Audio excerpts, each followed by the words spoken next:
एक और विभूति हमारे बीच से तिरोधान हो गए हैं।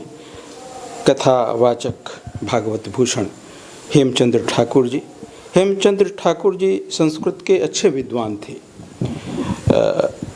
उनकी जो संस्कृत की शिक्षा हुई है वह अहमदाबाद में हुई है, और बाद में जो कथावाचन के लिए भी एक प्रशिक्षण होता है वह वृंदावन से उन्होंने प्राप्त किया था।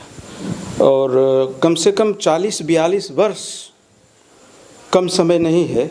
उनके कथावाचन का जो कैनवास है बहुत बड़ा है, और 40-42 वर्ष तक उन्होंने अपने कथावाचन के द्वारा और ख़ास करके अपनी भाषा में कथावाचन के द्वारा अपने लोगों के बीच इतनी लोकप्रियता, इतना स्नेह, इतना आदर अर्जित किया है कि यह जो कहते हैं कि दूसरी भाषाओं में, विदेशों में जाकर जो ख्याति अर्जित होती है वो कहीं उससे अधिक ख्याति उनको अपने लोगों के बीच मिली है। और हमारे अपने लोग जो होते हैं वह जब याद करते हैं तो लंबे समय तक याद किए जाते हैं।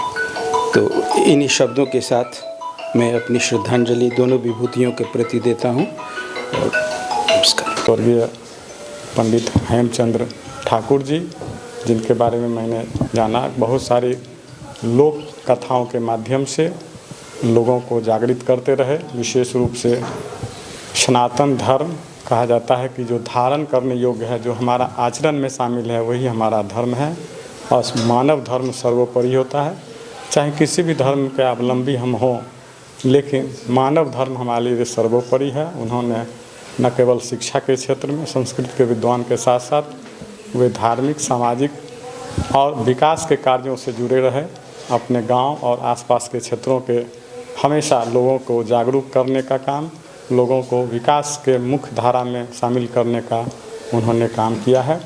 और विशेष रूप से दोनों ही विभूति मैथिली भाषा में अपने कार्य को आरंभ किया।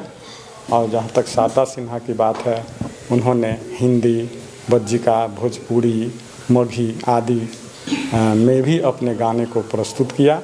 वे हमारे आज के गायक युवा पीढ़ी के लिए प्रेरणा के स्रोत बने हुए हैं। आज के अवसर पर मैं मिथिला विश्वविद्यालय की ओर से इन दोनों विभूतियों को श्रद्धासुमन अर्पित करता हूं, और आयोजक जन सेवा ट्रस्ट संस्था के सचिव, अध्यक्ष आदि को इस आयोजन के लिए उन्हें साधुवाद देता हूं। मैं डॉक्टर RN चौरसिया, NSS पदाधिकारी, सह संस्कृत प्राध्यापक, ललित नारायण मिथिला विश्वविद्यालय दरभंगा।